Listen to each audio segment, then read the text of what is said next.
Gente, hoje é Vision Sunday, é dia da gente compartilhar a visão da igreja. Você sabe que a gente tem feito aqui cultos um pouco diferentes. De manhã é um culto mais focado no ensino, à noite um culto mais focado na ministração. Mas como hoje é um domingo especial, nós vamos ter um tempo de ministração, de oração, como tivemos hoje de manhã. A gente teve um tempo, mas eu quero também passar para você essa porção da visão que Deus tem para nós como igreja. Amém, gente? E antes de eu começar aqui, deixa eu registrar, a gente está recebendo hoje a presença aqui do pastor Gustavo, da pastora Luna, são pastores da Nova lá de Porto Velho, muito legal tê-los aqui, muito bom ter eles aqui. Se eu soubesse que vinha, tinha botado a Luna para pregar, ou o Gustavo, me dava aqui um refresco para a garganta, e deu sentar e ministrar, mas eles me pegaram de surpresa, vieram sem avisar. Ah, meu Deus do céu. Mas eu devia chamar para pregar assim mesmo. Você sabe que eu fui convidado por um pastor lá dos Estados Unidos? Eu fui convidado por ele para participar de um congresso que ele faz na igreja dele. É um pastor que chama-se Lynn Hiles. O pastor Lynn Hiles é um mestre da palavra da graça. O camarada saca muito sobre a graça. E eu fiquei conhecendo ele porque eu descobri que ele foi uma influência muito forte no ministério do Joseph Prince. Eu falei, poxa, esse camarada, se ele influenciou o Joseph Prince, tu imagina só o que esse cara não é. E aí corri atrás de conhecê-lo, conheci o camarada pela internet. Começamos a trocar figurinha, bater papo e tal, e ele me convidou para ir num congresso na igreja dele. A igreja dele é na Carolina do Norte, ou do Sul, eu sempre fico confuso, mas é uma igreja pequena, numa cidade muito pequena, e ele disse, olha, você pode vir, a única coisa que você precisa é comprar a passagem. Hospedagem, comida, tudo é por nossa conta aqui. Eu falei, aleluia, glória a Deus, já estou lá. Só o que me impediu de ir foi a pandemia, mas agora no ano que vem, com certeza eu vou. E ele me disse o seguinte, só que você precisa estar preparado para o seguinte, aqui no nosso congresso, o único preletor que a gente já sabe de antemão que vai ministrar no congresso sou eu. Os outros são escalados na hora. Pode ser, inclusive, você. Falei, bom, já não vou mais. Eu devia ter feito uma dessa contigo, Gustavo. Olha, é na hora, vamos lá. Tem que estar com o coração preparado. Mas, sabe como é que é? Eu sou fominha de púlpito. Aí não tem jeito. Hoje é dia de visão, é dia de a gente entender um pouco mais aquilo que Deus tem para nós como igreja. Da onde a gente veio, para onde a gente vai, quem nós somos, o que Deus espera de nós. E a gente precisa responder essa pergunta, o que Deus tem preparado para nós como igreja? O que Deus espera de nós como igreja, como nova igreja? O que Deus espera de nós? O que Deus tem para nós? Qual é a direção que Ele tem para nós? E eu quero falar para você, hoje essa mensagem, algumas mensagens que eu prego aqui, tem 2, 3, 4, 5 pontos, mas hoje essa é uma mensagem de um ponto só. A gente já falou sobre outras coisas aqui, em outros Vision Sundays, em outros domingos de compartilhamento da visão. A gente já falou sobre o fato de que nós somos uma igreja chamada para revelar ao mundo quem Jesus realmente é. E isso é um ponto muito importante da gente entender. As pessoas têm uma visão distorcida, apenas religiosa, de quem é Jesus. E nós precisamos conhecer quem Ele realmente é.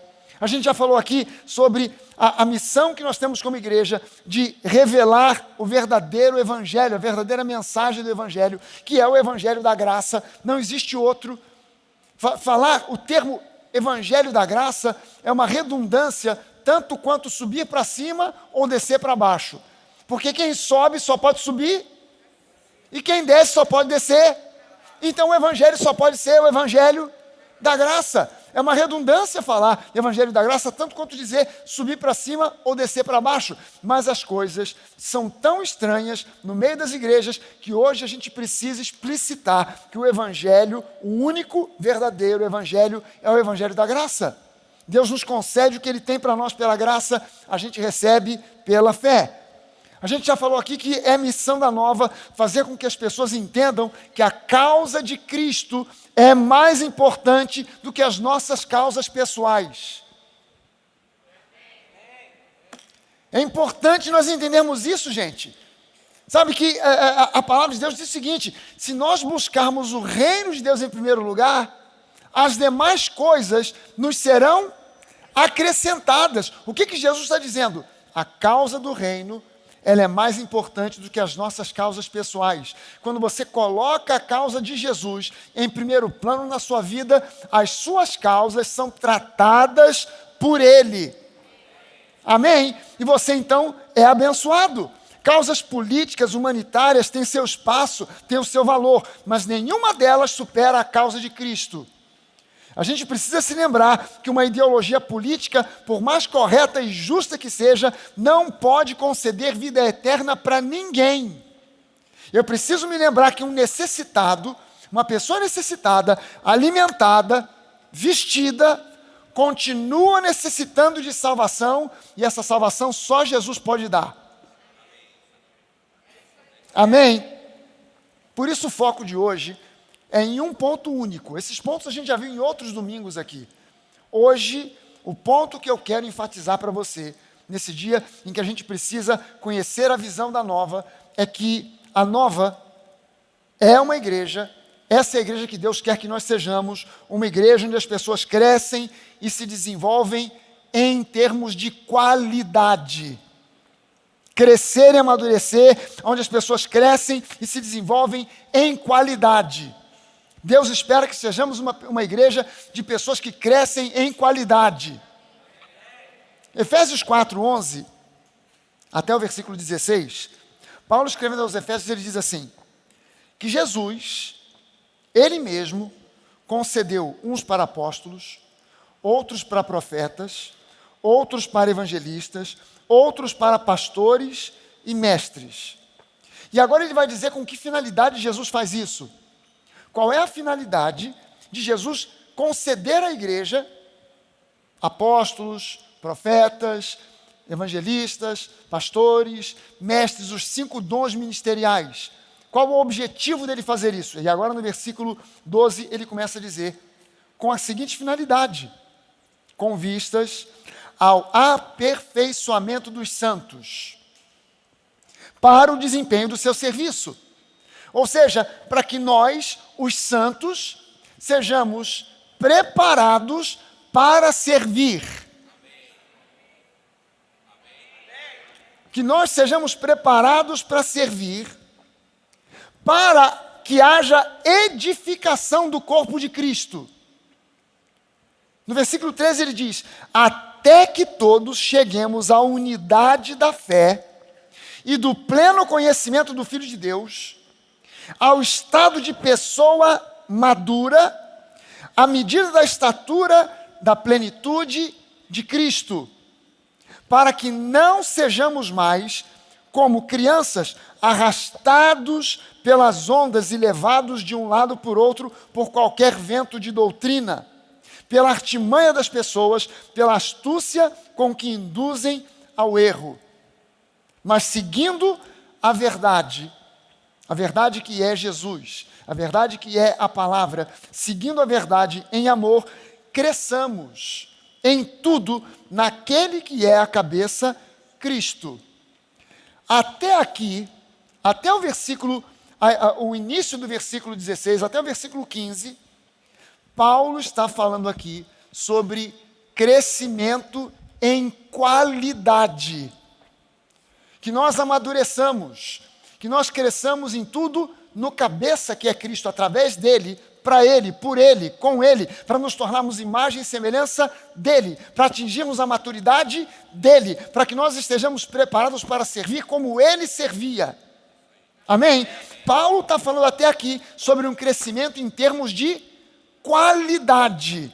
Agora no versículo 16, ele diz assim, de quem todo o corpo, bem ajustado, consolidado pelo auxílio de todas as juntas, segundo a justa cooperação de cada parte, efetua o seu próprio crescimento para a edificação de si mesmo em amor. Aqui agora no versículo 16, Paulo está falando sobre crescimento quantitativo. Ele começa falando sobre crescimento em qualidade, para depois falar de crescimento em quantidade. Aí a pergunta que eu faço é, o que eu preciso, o que nós precisamos escolher? Crescer em qualidade ou crescer em quantidade? Qual a escolha que a gente faz? A gente precisa crescer nos dois. A vontade de Deus é que nós cresçamos em qualidade e também cresçamos em quantidade. Mas o objetivo número 1 é que eu primeiro cresça em qualidade, para depois crescer em quantidade. Amém? Por quê? Porque qualidade atrai quantidade. Deu para entender isso? Por isso Paulo vem falando primeiro em qualidade, para depois falar em quantidade. Porque qualidade fatalmente atrai quantidade. É uma consequência. Quando você estabelece algo em qualidade, isso atrai a quantidade, atrai gente, atrai pessoas. A igreja que Deus projetou no seu coração é uma igreja que cresce. A questão é que precisamos crescer não somente quantitativamente, mas antes de tudo qualitativamente, porque qualidade atrai quantidade. Quantidade por si só não significa qualidade. Quantidade por si só não significa qualidade. Existem igrejas muito grandes, tem muita gente, mas não tem qualidade, não tem consistência, não tem alimento sólido. Deixa eu fazer uma pergunta para você. Imagina o seguinte, se você fosse o dono de um restaurante, qual o melhor investimento que o dono de um restaurante precisa fazer? Seriam bons pratos, bons talheres, bons cristais, copos e taças, um bom forno, um bom fogão? Seria isso? Eu ganhei de presente um jantar num restaurante aqui no Rio, em um restaurante assim, mega elegante, super maravilhoso. O gerente do restaurante, ele fez escola bíblica, então nos convidou para conhecer lá o restaurante e fez um jantar 0800 para a gente. E aí ele estava falando para nós sobre o restaurante, ele disse, olha, nós temos um forno aqui, um forno alemão, que você pode botar várias coisas diferentes dentro, e o forno identifica o que é peixe, o que é carne, o que é legume, e o cheiro do peixe não mistura com a carne, o cheiro da carne não mistura com o peixe, e nada pega gosto um do outro, cada um cozinha no seu tempo. Eu pensei assim, vou comprar um fogão desse lá para casa. Vou dar de presente para minha esposa esse fogão. Quando ele falou o preço do fogão, eu falei, isso vai ficar no wish list, aquela lista do desejo. Quando ele falou o preço do fogão, do forno, aliás, eu falei, caramba, não dá. Mas será que esse é o principal investimento que um dono de um restaurante precisa fazer? Não, o principal investimento que um dono de restaurante deveria fazer seria em contratar o melhor chefe de cozinha que ele possa encontrar. Porque se ele tiver o melhor chefe de cozinha, ele terá a melhor comida, uma comida de qualidade, trará quantidade de pessoas. Se eu saio para almoçar, passo na frente de restaurante, olho lá para dentro, na hora do almoço, tem uma pessoa comendo, e ela está comendo assim, eu não entro. Você entra? Eu não entro. Se eu chego no outro, está lotado, e eu pergunto, vem cá, tem fila para entrar? Tem. Quanto tempo? 1h30 para esperar. Cara, com certeza, eu posso até não querer esperar pela falta de paciência, mas com certeza aquele restaurante é bom. Ninguém ia ficar 1h30 na fila para comer uma comida ruim. Por quê? Porque qualidade atrai quantidade. E qualidade, num restaurante bom, não precisa nem botar propaganda em jornal, rádio, televisão, porque de boca em boca as pessoas vão falando, cara, você já foi naquele restaurante, tem esse prato, aquele prato maravilhoso, você precisa experimentar. Você já foi a um restaurante por indicação de alguém? Alguma vez? Porque alguém disse para você, cara, você tem que ir lá e olha, prova esse prato. Polvo dourado, com batata sauté, com aquele molho especial de camarões. Aleluia. Não sei se você gosta de polvo, eu adoro. Coisa boa. Mas tem que ser bem feito, porque se for mal feito, fica borrachudo. Não é verdade? Tem que ser um negócio bem feito. Então, quando é bem feito, isso de boca em boca as pessoas avisam, falam uma para a outra. Igrejas que focam em estratégias de crescimento estão focando no alvo errado. E tem muita igreja aí, qual é a estratégia para crescer? Eu por causa do Nova Network, eu entro em contato com muitos pastores, até de fora do Rio de Janeiro, de fora do Brasil, e às vezes eles perguntam, qual é a estratégia de crescimento da Nova? E eu digo, cara, a gente só tem uma estratégia, é pregar a palavra da verdade. Essa é a nossa estratégia. Não, pastor, entrega o ouro, o pastor está escondendo. Qual é a estratégia? A estratégia é pregar a palavra.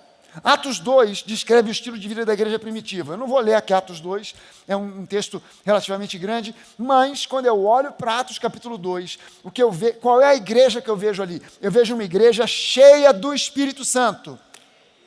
Alô? Nós precisamos e queremos ser sempre uma igreja cheia do Espírito Santo. Amém, gente?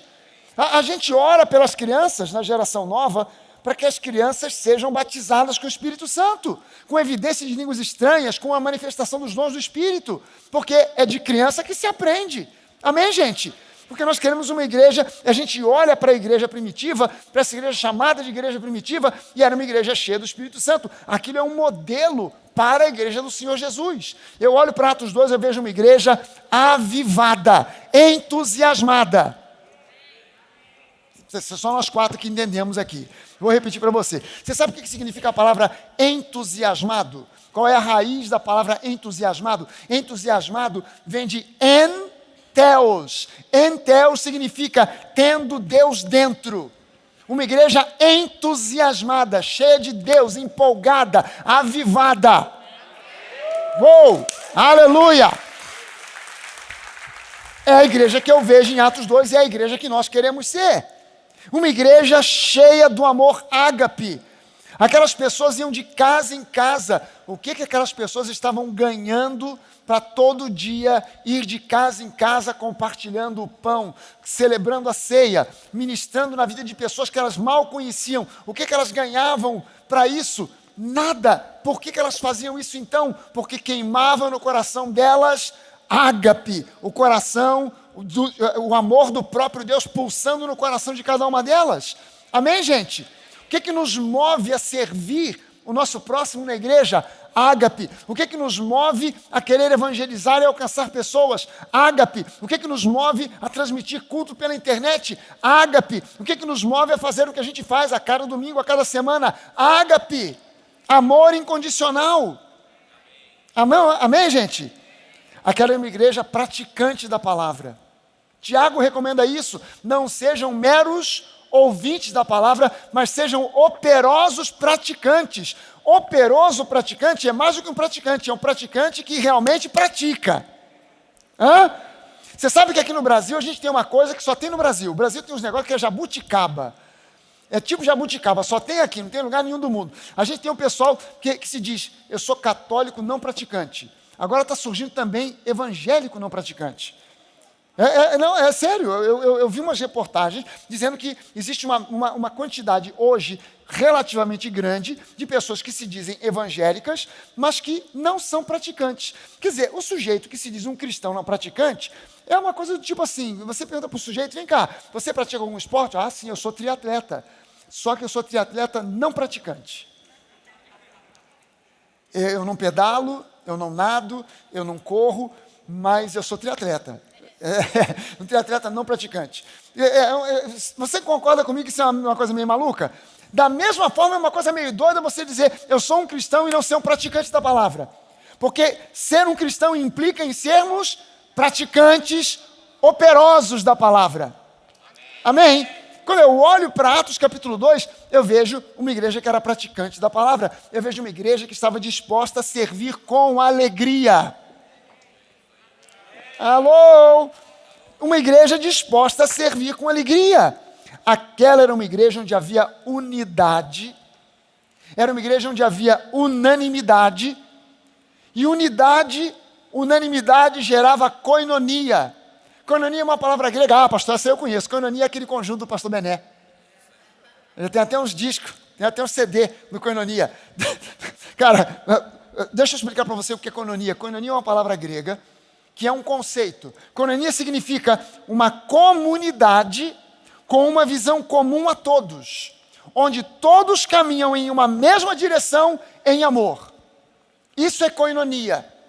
Nós queremos ser uma igreja onde exista koinonia, um grupo uma comunidade com uma visão em comum, onde todos caminham na mesma direção em amor. Por causa da koinonia, Deus acrescentava dia a dia os que iam sendo salvos. Não era uma estratégia da igreja, você está entendendo isso?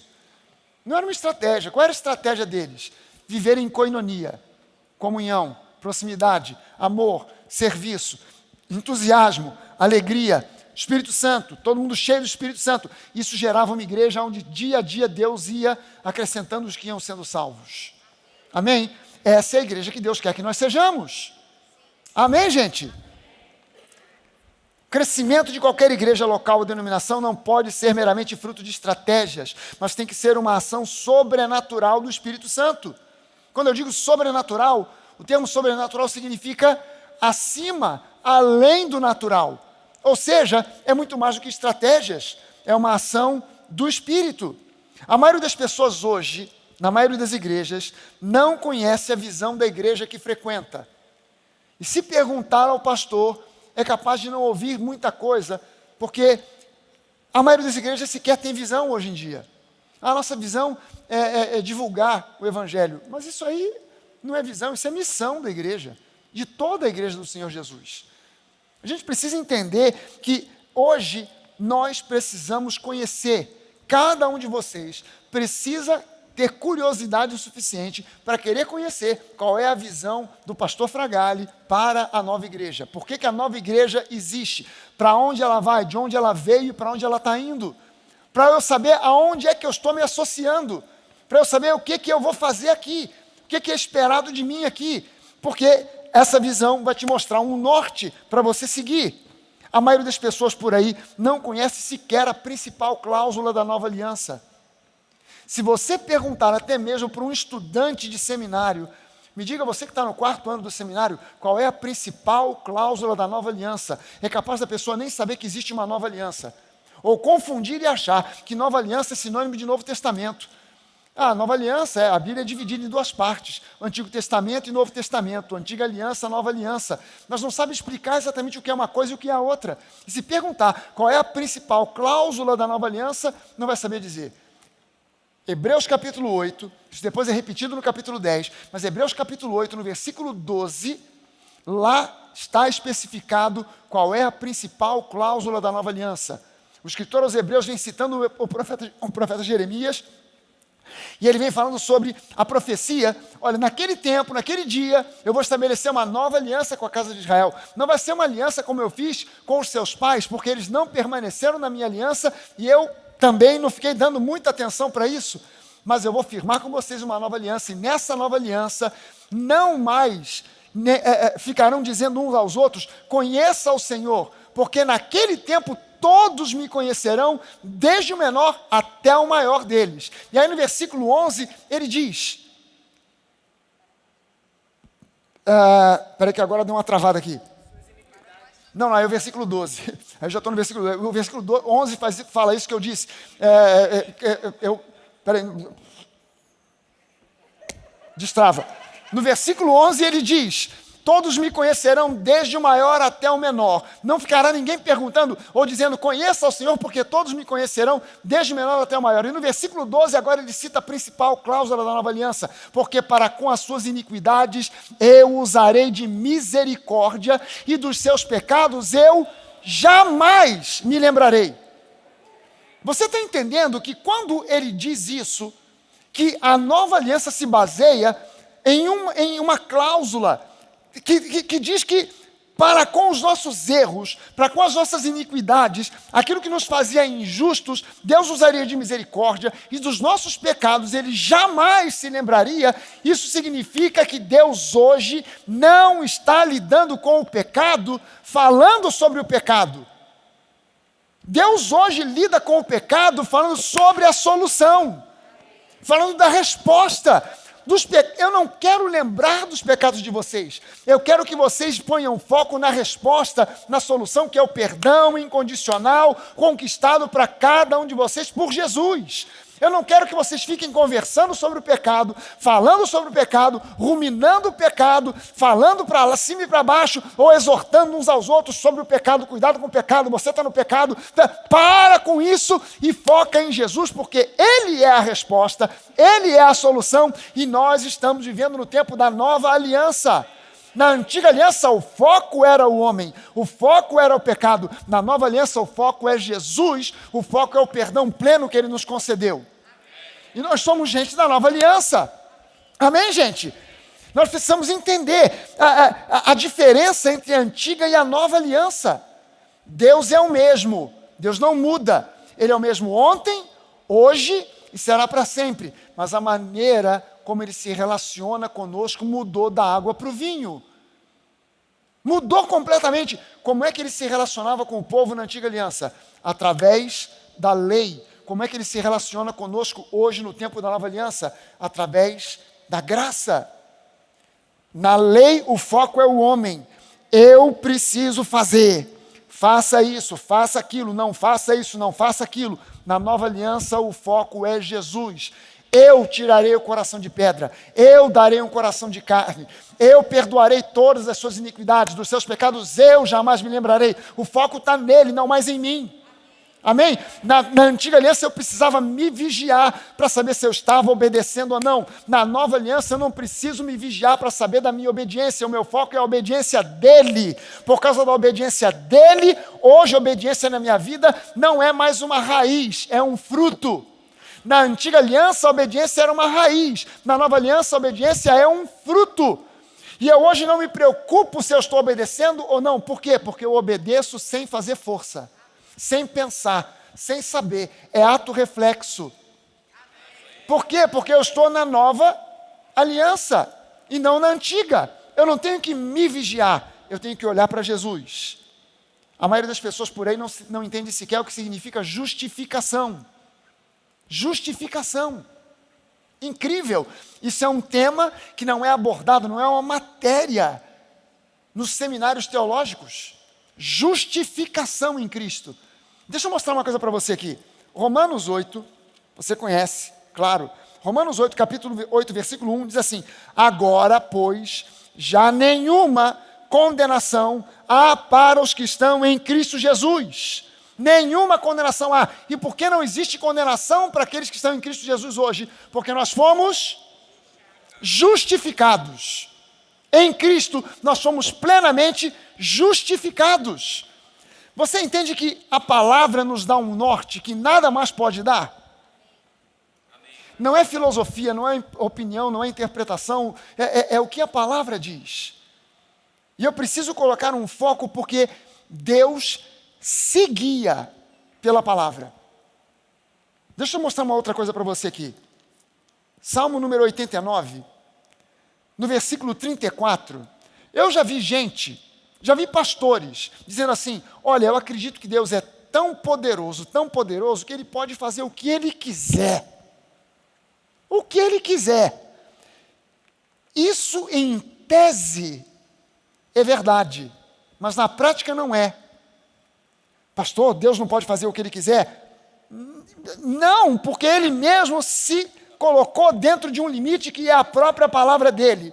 No Salmo 89, no versículo 34, Ele diz assim: eu não violarei a minha aliança, nem modificarei o que os meus lábios proferiram. O que Deus está dizendo? Eu poderia fazer o que me desse na telha, mas eu não faço, eu faço aquilo que eu disse na minha palavra. Deus não é um Deus que faz o que dá na telha. Deus é um Deus que cumpre a sua palavra. Ele não viola a sua aliança conosco.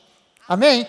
Se Ele fosse um Deus que saísse fazendo o que dá na telha, então nós estaríamos numa total insegurança. Porque pode ser que Deus te dê saúde, pode ser que Ele te dê uma doença, pode ser que Ele te abençoe, pode ser que Ele te amaldiçoe, pode ser que hoje Ele te faça ricamente abençoado, mas pode ser que amanhã Ele tire a bênção de você. Mas quando Ele diz: eu não violarei a minha aliança, eu não vou modificar, Ele está dizendo: eu não vou fazer algo que é o que dá na telha, eu vou cumprir a minha palavra.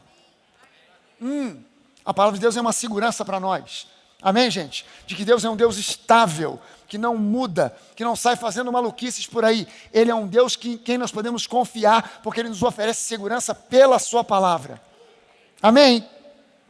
Primeiro milagre de Jesus, gente, é o mais importante, o mais significativo de todos os milagres que ele fez. A gente precisa olhar para esse milagre e entender que é aqui que começa o entendimento da qualidade que Deus espera que haja na sua igreja. Esse milagre, o primeiro que Jesus realizou, foi transformar água em vinho. João, quando fala sobre esse milagre, ele nem chama de milagre, ele chama de sinal. Com esse, deu Jesus início aos seus sinais. E o contexto era o seguinte: Jesus, ele foi convidado para um casamento.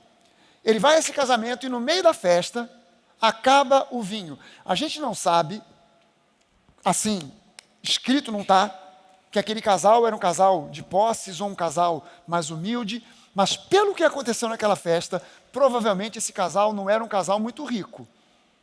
Porque eles convidaram pessoas, amigos e familiares para a sua festa de casamento, mas no meio da festa acaba o vinho. E aquilo para o casal era um vexame. E aí solicitam que Jesus entre no circuito para fazer alguma coisa, para interferir, para abençoar a festa. E Jesus olha para um canto e ele vê que tem 6 talhas de pedra, que eram talhas de água para as cerimônias judaicas. A descrição na Bíblia diz exatamente isso. Eram águas para um cerimonial de lavagem das mãos. Esse cerimonial, então, de cara, não era água para matar a sede de ninguém. Era água para um ritual. E eram 6, não eram 7, não eram 5, eram 6. E 6 na Bíblia é um número. Números na Bíblia têm significado. 6 é um número que aponta para o homem, mas 6 é o número do homem sem Deus. É o homem natural, desprovido do Espírito Santo, tentando realizar as coisas pela sua própria força, pelo seu esforço. 7 é o número da perfeição, mas 6 é o número do homem que foi criado no 6º dia, é o número do homem tentando achar acesso para Deus no seu esforço, tentando achar acesso para Deus com os ritos e rituais que ele acha que vão abrir caminho para Deus. Jesus olha e vê 6 talhas, que não eram 6 vasinhos, 6 jarrinhos de água, porque a Bíblia diz que naqueles jarros cabiam, em medida de hoje, entre 80 e 120 litros de água. Em cada um daqueles vasos, entre 80 e 120 litros de água. Ou seja, 6, fazendo a conta, dá uma média de 100 litros por jarro, por talha. 100 litros. Jesus produziu 600 litros de vinho de primeiríssima qualidade. Ao ponto do mestre de cerimônias ter dado uma bronca no noivo, dizendo para o noivo: rapaz, eu provei esse vinho, e olha, nas festas normalmente o que se faz é que primeiro se serve o vinho de alta qualidade. Depois que as pessoas já beberam, e o paladar delas já está mais anestesiado, aí se começa a servir o vinho de menor qualidade. Mas você inverteu as coisas aqui. Você começou servindo primeiro um vinho de qualidade média e agora você está servindo um vinho dos melhores que eu já provei na minha vida. Gente, esse camarada não era um sujeito qualquer. Ele era um sommelier, ele era um provador de vinho. Ele conhecia o que era vinho bom, o que era vinho ruim. E ele disse: esse é um dos melhores vinhos que eu já provei. Jesus produziu 600 litros de vinho. 600 litros. Gente, é vinho pra caramba. Eu fui, na primeira vez que a gente foi a Israel, a gente foi visitar um sítio, um lugar na beira do Rio Jordão, em que tem um batistério. Tem muita gente que é batizada lá. Eu batizei um bocado de gente lá. E nesse lugar não é o mesmo lugar onde Jesus foi batizado, o lugar onde Jesus foi batizado é outro lugar no trajeto do Rio Jordão, mas esse lugar é um lugar mais turístico. E aí eu fui visitar, e obviamente que além do lugar de batismo, tem uma lojinha. Na lojinha vende de tudo. Eu comprei esse anel lá. Esse anel aqui é um anel que está escrito em hebraico aqui, o Shema. O Shema é uma passagem bíblica que diz: ouve, Shema, ouve, Shema Israel. Ouça, ó Israel, o Senhor teu Deus é o único Deus. E aí eu comprei essa aliança lá, E aí, enquanto eu estava, comprei livros lá, livros em hebraico, sobre a língua hebraica, livro de teologia, livro de um monte de coisa. E aí, eu estava passando, eu vi que tinha uma coluna, uma das colunas da loja, estava envolvida por uma espécie de uma bancada, e tinha um monte de garrafa.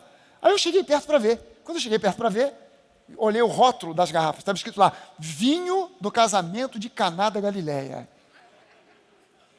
Falei, rapaz, Jesus multiplicou tanto vinho que sobrou até hoje, ainda tem vinho aqui. Quase que eu comprei para trazer. Quer dizer, mas é até bíblico, porque quando Jesus multiplicou pães e peixes, sobrou 12 cestos cheios para levar para casa. Então, provavelmente, sobrou vinho até hoje lá. Está lá. Jesus produziu 600 litros de vinho. Mas aquelas talhas de pedra, que eram cheias de uma água que Jesus mandou encher novamente de água, aquela não era água para matar sede, era água para cumprir um cerimonial, que nem mesmo era um cerimonial ordenado por Deus. Aquilo foi uma tradição que foi evoluindo ao longo do tempo, e no tempo de Jesus, os judeus, quando chegavam em algum lugar, lava a mão, lava pé, lava a mão. E aquela água era para isso. Aquela água era uma água que simboliza cerimonialismo, religiosidade. Estavam em talhas de pedra, não eram talhas de barro, não eram talhas de cerâmica, eram talhas de pedra. E pedra na Bíblia tem um simbolismo ligado com a lei, porque a lei foi escrita em tábuas de pedra. E eram 6 o número do homem, o homem imperfeito, o homem tentando alcançar graça, tentando alcançar misericórdia, bondade de Deus pelo seu próprio esforço. Jesus vai ali e transforma aquela água que representa religiosidade, ele transforma aquela água em um vinho de primeira qualidade. E vinho na Bíblia tem uma ligação simbólica com o Espírito Santo, celebração e alegria. Amém? Amém? Se você nunca tomou um bom vinho, não sabe o que é isso. Um vinho que simboliza celebração e alegria. Jesus fez isso. Jesus fez isso. O que Jesus estava querendo dizer? Eu vim para isso. Para transformar a vida do homem de uma vida ritualística, religiosa, em uma vida de comunhão com o Espírito Santo, cheia de alegria e celebração. Aleluia! É para isso que Jesus veio. É para isso que Jesus veio.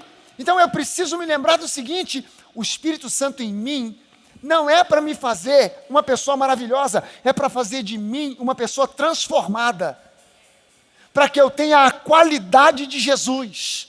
Se eu tiver a qualidade de Jesus, pessoas virão a mim, e aí, por causa da qualidade, nós teremos quantidade, e se essa qualidade se multiplicar, essas outras pessoas também serão cheias do Espírito, e elas reproduzirão o que Jesus fazia. Amém?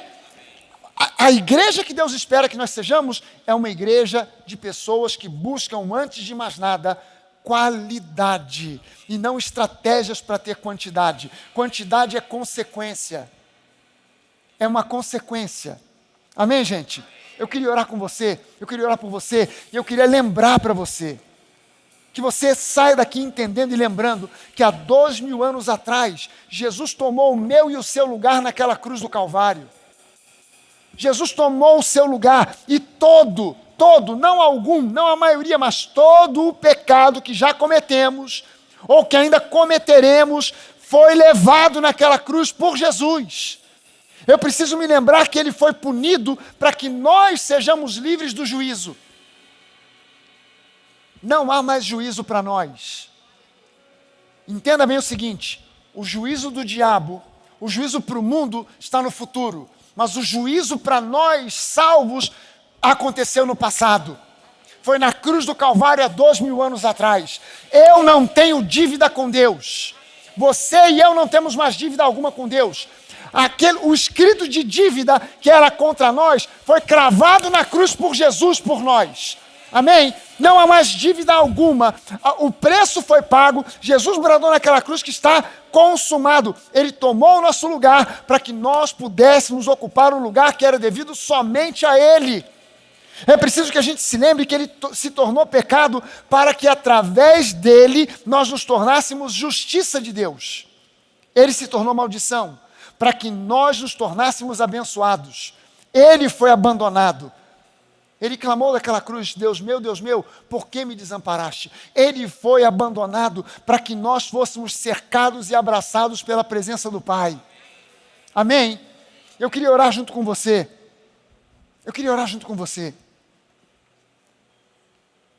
Naquela cruz. Antes disso, Jesus tinha dito: o Filho do Homem não tem onde repousar a cabeça. O Filho do Homem não tem onde encontrar descanso. Você sabe onde Jesus encontrou descanso? Jesus encontrou descanso na cruz do Calvário. A Bíblia diz que no seu último suspiro de vida, Jesus bradou: está consumado. E a Bíblia diz que alguém que está pendurado numa cruz e morre, subitamente, a cabeça cai. Mas a Bíblia não diz que a cabeça de Jesus caiu, mas que ele inclinou a cabeça, como que rendendo o Espírito ao Pai. Pai, nas tuas mãos eu entrego o meu Espírito. Se Jesus não tivesse entregado o Espírito, ele estaria pendurado naquela cruz até hoje. A gente ia viajar para ver o fenômeno em Israel do homem que foi pendurado numa cruz e não morre nunca. Jesus entregou o seu Espírito ao Pai. Ele não foi assassinado, ele não foi morto, ele entregou o Espírito. E ele fez isso por nós.